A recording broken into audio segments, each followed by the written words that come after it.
السلام علیکم ورحمۃ اللہ وبرکاتہ۔ آج انشاءاللہ تعالی سورۃ النساء آیت 172 سے ابتدا کریں گے۔ اعوذ باللہ من الشیطان الرجیم، بسم اللہ الرحمن الرحیم۔ لن یستنکف، یستنکف کا معنی ہوتا ہے وہ آر رکھے گا، یعنی حقیر سمجھ کر سرتابی کرے گا، وہ برا سمجھے گا، انکار کرے گا۔ اور لن یستنکف، لن کی وجہ سے فا کے اوپر زبر آئی، ہرگز آر نہیں سمجھیں گے، ہرگز باز نہیں رہیں گے، ہرگز انکار نہیں کریں گے۔ کون؟ مسیح، حضرت مسیح علیہ السلام، حضرت عیسیٰ علیہ السلام۔ این یکونا، یہ کہ ہو، عبدن، بندہ، للہ، اللہ کا، اللہ تعالی کے لیے۔ وللملائکۃ، اور نہ ہی فرشتے آر سمجھیں گے، نہ ہی فرشتے باز رہیں گے، مقربون، جو مقرب ہیں، جو قریب ترین ہیں۔ لن یستنکف المسیح ان یکون عبدا للہ، ہرگز آر نہ سمجھیں گے حضرت عیسیٰ علیہ السلام کہ وہ اللہ کا بندہ ہیں۔ وللملائکۃ المقربون، اور نہ ہی مقرب فرشتے اس کو آر سمجھیں گے، انکار نہیں کریں گے۔ ومن یستنکف، اور جو کوئی انکار کرے گا، جو کوئی برا سمجھے گا، عن عبادتہ، اس کی بندگی سے، یعنی اللہ کی بندگی سے، ویستکبر، اور تکبر کرے اور سرکشی کرے گا، یعنی اپنے آپ کو بڑا سمجھ کر سرکشی کرے گا۔ فسیحشرہم، پس ان قریب، یعنی جلدی ہی وہ ضرور جمع کرے گا، ہم، ان کو، یعنی جو بندہ آر سمجھتا ہے، تکبر کرتا ہے، ان کو، الیہ جمیعا، سب کو اپنی طرف۔ ومن یستنکف عن عبادتہ ویستکبر فسیحشرہم الیہ جمیعا، اور جسے آر ہو اس کی بندگی سے، یعنی جسے اس کی بندگی سے آر ہو، شرمندگی ہو، اور وہ تکبر کرے، تو اللہ تعالی ان سب کو اپنے ہاں جلد جمع کرے گا۔ فَأَمَّا الَّذِينَ، پس جو لوگ آمنوا، ایمان لائے، وَعَمِلُوا الصَّالِحَاتِ، اور نیک اعمال کیے، فَيُوَفِّيهِمْ، پس ان کو پورا دے گا، کیا چیز؟ اجور، اجر کی جمع، بدلہ، ریوارڈ، ثواب، اجورہم، ان کے اجر، ان کے ثواب، اور یزیدہم، اور ان کو کچھ زیادہ بھی دے گا، من فضلہ، اپنے فضل سے۔ فَأَمَّا الَّذِينَ آمَنُوا، پھر جو ایمان لائے، وَعَمِلُوا الصَّالِحَاتِ، پھر نیک اعمال کیے، فَيُوَفِّيهِمْ أُجُورَهُمْ وَيَزِيدُهُمْ مِن فَضْلِهِ، تو اللہ تعالی ان کو پورا انہیں اجر دے گا، اور انہیں اپنے فضل و کرم سے اور زیادہ بھی دے گا۔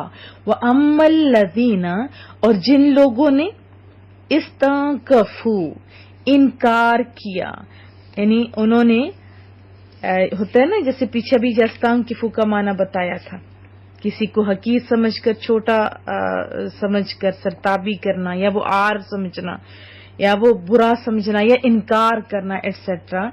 اور جن لوگوں نے انکار کیا، وَاسْتَكْبَرُوا، جیسے فرعون ہے، تکبر کی وجہ سے خود کوئی بڑا سمجھا، وَاسْتَكْبَرُوا، اور تکبر کیا، فَيُعَذِّبُهُمْ، پس ان کو عذاب دے گا، عذابًا علیما، کیسا عذاب؟ دردناک عذاب دے گا۔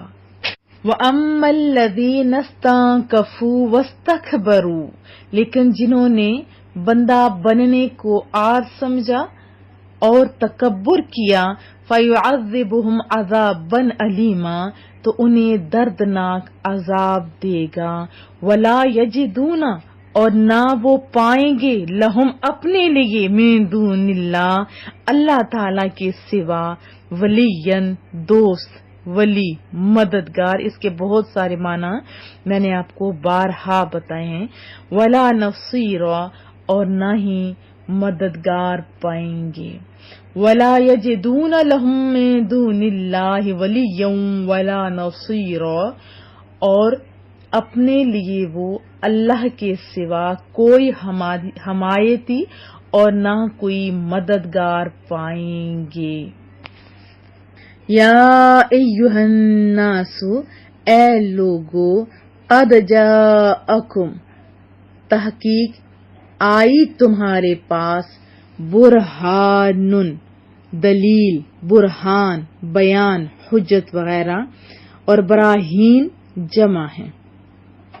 من ربکم تمہارے پروردگار کی طرف سے وانزلنا اور ہم نے اتارا الیکم تمہاری طرف نورم مبینہ نور روشنی اور مبینہ چمکتا ہوا ظاہر واضح. یا ایھا الناس قد جاءکم برہان من ربکم اے لوگو تمہارے پاس ایک روشن دلیل تمہارے پروردگار کی طرف سے آ چکی ہے. وَأَنزَلْنَا إِلَيْكُمْ نُورًا مُبِينًا اور ہم نے تمہاری طرف نور درخشاں چمکتا ہوا ہم نے اتارا ہے. فَأَمَّا الَّذِينَ پس جو لوگ آمنوا ایمان لائے باللہ اللہ تعالی پر وَاعْتَصَمُوا اور محکم یعنی مضبوط پکڑا بھی اس کو فَسَيُدْخِلُهُمْ پس وہ ان کو داخل کرے گا. سائی مانا ہوتا ہے ان قریب جلدی ہی ان کو داخل کرے گا. فی رحمت منہ اپنی طرف سے فی میں رحمت میں اپنی طرف سے وفضل اور فضل ویہدیہم اور ان کو ہدایت دے گا ان کو دکھا دے گا الیہ اپنی طرف صراط راستہ مستقیمہ سیدھا پکا جو سیدھا راستہ ہوتا ہے صراط مستقیم. فَأَمَّا الَّذِينَ آمَنُوا بِاللَّهِ تو جو لوگ اللہ تعالی پر ایمان لائے وَاعْتَصَمُوا بِهِ اور اللہ کی رسی کو مضبوطی سے پکڑ لیا. فَسَيُدْخِلُهُمْ فِي رَحْمَةٍ مِّنْهُ وَفَضْلٍ تو ان قریب اللہ تعالیٰ انہیں اپنی رحمت اور فضل میں داخل کرے گا. وَيَهْدِيهِمْ إِلَيْهِ صِرَاطًا مُسْتَقِيمًا اور انہیں اپنی طرف لے جانے والی سیدھی راہ پر پہنچائے گا. وضاحت جان لیتے ہیں. حضرت عیسیٰ علیہ السلام کا تذکرہ چل رہا تھا. آپ جانتے ہیں ان آیات میں واضح طور پہ بتا دیا گیا کہ حضرت عیسیٰ علیہ السلام وہ آر نہیں سمجھیں گے اس بات کو کہ وہ اللہ کے بندے ہیں. یہ تو الٹا اعزاز ہے نا. یعنی حضرت عیسیٰ علیہ السلام کے لیے اللہ تعالیٰ کی توحید کا اعتراف اور اپنے بندہ ہونے کا اعتراف باعث ہزار فخر و نازش ہے فخر ہے آر نہیں ہے بلکہ کیا ہے فخر ہے پراؤڈ ہے. وہ بھلا کیوں اس کو آر سمجھیں اور حقیقت یہی ہے نا انسان کی سب سے بڑی سعادت ہے یہ کہ اپنے معبود حقیقی کو پہچان لے اور اپنے گلے میں اللہ تعالی کی بندگی کا توق ڈال کر اس کی جناب میں حاضر ہو. یہ کتنے اعزاز کی بات ہے نا اعزاز کی بات. جیسے چلیں رسول اللہ کی بات میں نے آپ کو سنائی ہوئی ہے دوبارہ کرتے ہیں ایمانوں کو بھی تازہ کرتے ہیں. رسول اللہ صلی اللہ علیہ وسلم جب معراج کی رات مقام قرب کی انتہا تک پہنچے یعنی مقام قرب کی انتہا تک پہنچے، آسمان کی بلندیوں تک. سوچیں تو صحیح. تو رب کریم نے پوچھا بما اشرفک یا محمد، اے سراپر ستائش خوبی، میں آج تجھے کس اعزاز سے مشرف کروں، یعنی میں آج تجھے کس نام سے بلاؤں یا محمد. تو رسول اللہ صلی اللہ علیہ وسلم نے عرض کی بنسبتی الیک بالعبودیہ، مجھے اپنا بندہ ہونے کا شرف عطا فرما. ساری زندگی زمین پہ میں اللہ اللہ کرتا رہا، اب خود تو کہہ دے تو میرا بندہ ہے. یہ اعزاز کی بات ہے نا. اور شاید یہی حکمت ہے. ہم نے جو معراج والی آیات پڑھی تھی، یاد ہے آپ کو؟ کون سی آیات ہے ذرا بتائیے تو صحیح. جس میں رسول اللہ صلی اللہ علیہ وسلم کے متعلق عبد ہی کا لفظ مذکور ہے. یقیناً آپ کو بات سمجھ آ گئی ہوگی. یعنی اعزاز ہے. حضرت عیسیٰ علیہ السلام بھی اس کو اعزاز سمجھتے ہیں، آر نہیں سمجھتے. اسی طرح جو مقرب فرشتے ہیں، تمام انبیاء، ہم بھی تو اس پہ فخر کرتے ہیں نا، ہم اللہ کے بندے ہیں. ہے نا ایسی بات؟ اصل میں نجران کے عیسائیوں کا ایک وفد آیا تھا رسول اللہ صلی اللہ علیہ وسلم کی خدمت اقدس میں، اور آپ سے کہا کہ آپ حضرت عیسیٰ علیہ السلام کو عیب لگاتے ہیں کہ انہیں اللہ کا بندہ کہتے ہیں. تو پھر یہ آیت مبارکہ اتری جس میں فرمایا گیا کہ اللہ کا بندہ ہونا باعث فخر ہے، نہ کہ باعث شرم. اور پھر اللہ کی عبادت سے نفرت کرنا اور اس میں شرم محسوس کرنا یہ مومن کا نہیں، کافر کا کام ہے. کس کا کام ہے؟ کافر کا کام ہے. پھر ساتھ ہی بتایا کہ فَأَمَّا الَّذِينَ آمَنُوا، یہ دیکھیں کتنے خوبصورت انداز میں بتایا کہ اللہ کی بندگی کو اپنا اعزاز اور اپنے سر کا تاج سمجھنے والوں یعنی مؤمنین صالحین کو بشارت، اور اللہ کی بندگی سے نفرت اور تکبر کرنے والوں کو وعید بتائے گی. پہلے گروہ کو تو بھرپور اجر ملے گا جو ایمان لائے اور عمل صالح کرے گا، اور اس کے ساتھ فوراً ہی فرمایا ان پر فضل الہی کی مزید بارش بھی برسے گی جس میں رب کریم کا دیدار بھی شامل ہے نا بڑی بات. اور اس کے برعکس عبادت الہی کے منکروں اور اس سے تکبر کرنے والوں کو کیا ملے گا؟ آگ، عذاب ملے گا. آگ ملے گی، عذاب ملے گا. اور 174 آیت میں تمام لوگوں کو مخاطب کیا جا رہا ہے. اس سے کیا پتہ چلتا ہے کہ رسول اللہ صلی اللہ علیہ وسلم کی نبوت کسی زمانے کے لیے، کسی جگہ اور کسی قوم کے ساتھ خاص نہیں. عام اعلان کر دیا ہے لوگوں تمہارے پاس وہ تشریف لائے جو سرتابہ اللہ عز و جل کی معرفت کی دلیل ہیں، جن کی صداقت پر ان کے معجزے گواہ ہیں، اور وہ منکرین کی عقلوں کو حیران کر دیتے ہیں.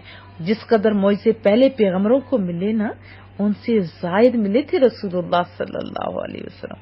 بلکہ حق تو یہ ہے کہ رسول اللہ صلی اللہ علیہ وسلم سر سے لے کے قدمین تک خود اللہ تعالی کی وحدانیت اور ذات اور صفات کی دلیل ہیں. کیسے؟ چلے چند باتیں میں آپ کو بتاتی ہوں.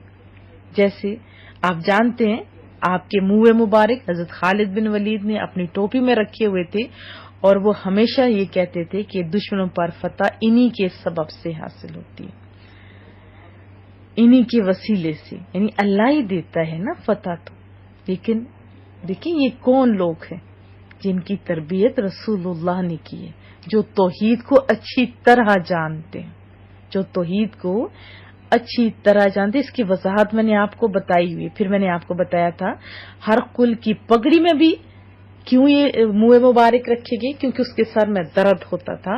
اور یہ بھی ایک اس کی بھی وضاحت میں نے بتائی ہوئی ہے کہ بسم اللہ بھی لکھے ایک کو دیا تھا حضرت عمر فاروق رضی اللہ تعالی عنہ نے. اور جب بیماری آتی تو پھر ہر طرف ہاتھ پاؤں مارتے ہیں نا لوگ، تو اس سے بھی مارے ان لوگوں نے بھی. اور اس کی وضاحت آپ جانتے ہیں کہ اس کی پگڑی میں رکھا گیا رسول اللہ صلی اللہ علیہ وسلم کا منہ مبارک، اور اس کو اللہ نے شفا دی. اس کے علاوہ بہت ساری واضح طور پر چیزیں ہیں جس میں چند بتا دیتی ہوں.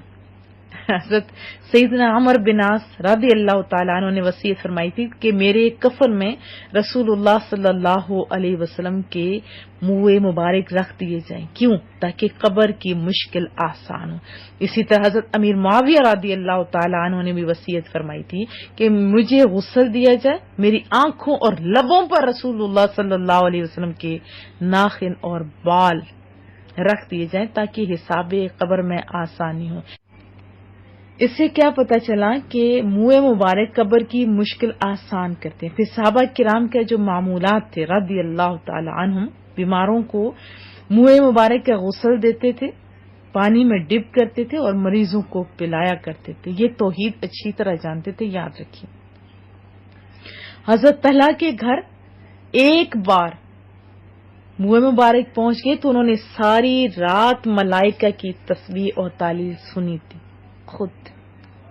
پھر آنکھ مبارک کا دیکھیے معجزہ کہ قیامت تک کے واقعات کو بہت ساری آپ احادیث پڑھیں، جنت، دوزخ، عرش، کرسی کو ملاحظہ فرمایا، بلکہ رب ذوالجلال کو بھی دیکھا. نماز کسوف جب پڑھے تھے تو جنت اور دوزخ کو مسجد کی دیوار میں دیکھا.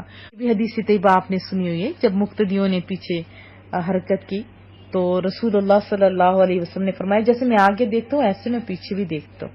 پھر ناک مبارک کا معجزہ بھی ہے کہ جس سے محبت کی خوشبو یمن سے آتی ہوئی سونگی. یہ سارے بڑی لمبے واقعات ہیں، میں اختصار کے ساتھ بتا رہی ہوں. زبان کا معجزہ کہ جن کی ہر بات وہی خدا ہو اور وہ زبان جو نکلا وہ پورا ہوا. اور منہ کا لاب دیکھیں، حضرت جابر کے گھر ہانڈی میں ڈال دیا تو ہانڈی کی ترکاری میں برکت ہوئی، آٹے میں ڈال دیا تو 4 سیر آٹا جو تھا وہ 1000 آدمیوں نے کھایا پھر بھی کم نہیں ہوا. خیبر میں حضرت علی المرتضیٰ کی آنکھ دکھتی پہ لگایا تو آنکھ کو آرام. حضرت سیدنا ابوبکر صدیق اب سانپ نے کاٹا ہے پاؤں پہ لگایا تو اس کو آرام. کھارے پانی میں ڈالا تو اس کو اللہ نے میٹھا کر دیا. ہاتھ مبارک دیکھیے کہ بدر کے دن ایک مٹھی بھر کے وہ جو کنکریوں کی کفار کو ماری تو رب ذوالجلال نے فرمایا کہ آپ نے نہیں پھینکی بلکہ ہم نے پھینکی. اور اسی ہاتھ میں آ کر کنکریوں نے کلمہ بھی پڑھا. اور وہ پھینکی کیا تھی؟ سارے کفار جدھر بھی بیٹھے ہوتے سب کی آنکھوں میں پہنچی. پھر انگلیوں کا بھی تو معجزات ہے نا. ایک دفعہ پیالے میں انگلیاں رکھی، یہ میں نے پوری ڈیٹیلز آپ کو سنایا ہوا ہے. اور اتنا پانی جاری ہوئے کہ صحابہ کرام فرماتے ہیں کہ ہم تو 1500 تھے، اگر لاکھوں لوگ ہوتے تو تب بھی پانی کم نہ ہوتا. پھر انگلی کے اشارے سے چاند چیر دیا، یہ بھی تو اللہ نے طاقتیں دی نا. پھر پاؤں مبارک تو دیکھیں کہ پتھر پہ چلتے ہیں تو پتھر ان کا اثر لے لے نشان پڑ جاتے ہیں، فرش پر بھی چلیں عرش پر بھی. اللہ اکبر. تو ہر عضو پاک بڑی شانوں والا. پسینہ دیکھیں، ہمارے پسینے کے حال دیکھیں. اور محبوب کا وہ تو خوشبو کے طور پہ لوگ استعمال کرتے تھے نا. گویا میرے محبوب کا جاگنا سونا اور ہم سے جدا ہے ٹوٹلی. ہم تو سوتے ہیں تو وضو ٹوٹ جاتے ہیں مگر ان کا وضو نہیں جاتا تھا. تو اور جسم مبارک کا دیکھیں سایہ تک نہیں تھا. کیوں نہیں تھا؟ تاکہ کسی کی قدم نہ آ جائے. شان ہے نا. تو ہر ادا یوں سمجھیں کہ پیار ہی پیار ہے، محبت ہی محبت ہے، نور ہی نور ہے. وَأَنزَلْنَا إِلَيْكُمْ نُورًا مُبِينًا، اور ہم نے تمہاری طرف روشن نور نازل کیا. روشن نور سے مراد قرآن کریم ہے جو رسول اللہ صلی اللہ علیہ وسلم کے ذریعے ہمیں ملا. بہت خوبصورت آیات، بہت ہی پیاری آیات. اور پھر 175 آیت میں ایمان والوں کو رحمت، فضل، سیدھے راستے کی بشارت بھی عطا فرمائی. رحمت سے مراد جنت ہے اور فضل جنت میں کرم بالائے کرم والے امور ہیں. اور سیدھا راستہ آپ جانتے ہیں دین اسلام ہے جو سیدھا قرب الہی تک لے جاتا ہے. اللہ پاک ہم سب پہ خصوصی کرم فرمائے، قسطوں کی حفاظت فرمائے. جو معاونین ہیں ہمارے ان کو اللہ کامیابیاں دے. اور آپ بھی اگر چاہتے ہیں اپنی آخرت کو مزید خوبصورت کرنا تو آپ اگر کوئی ویڈیو بنا سکتے ہیں یا لکھ سکتا ہے جیسے آپ کی بہن لکھتی ہیں ترجمہ تو آپ کو گائیڈ کیا جائے گا. کوئی لکھ سکتا ہے، کوئی بھی کام کر سکتے ہیں تو آپ ہمارے عطاء القرآن کے ساتھ جڑ کے اپنے نیکیوں میں اضافہ کر سکتے ہیں. دعاؤں کی درخواست رہے گی. ہمارے تمام ایڈمنس کو، تمام لوگوں کو اللہ کامیابیاں دے. سننے سنانے والوں کو، فارورڈ کرنے والوں کو بھی کامیابیاں دے. السلام علیکم ورحمۃ اللہ وبرکاتہ.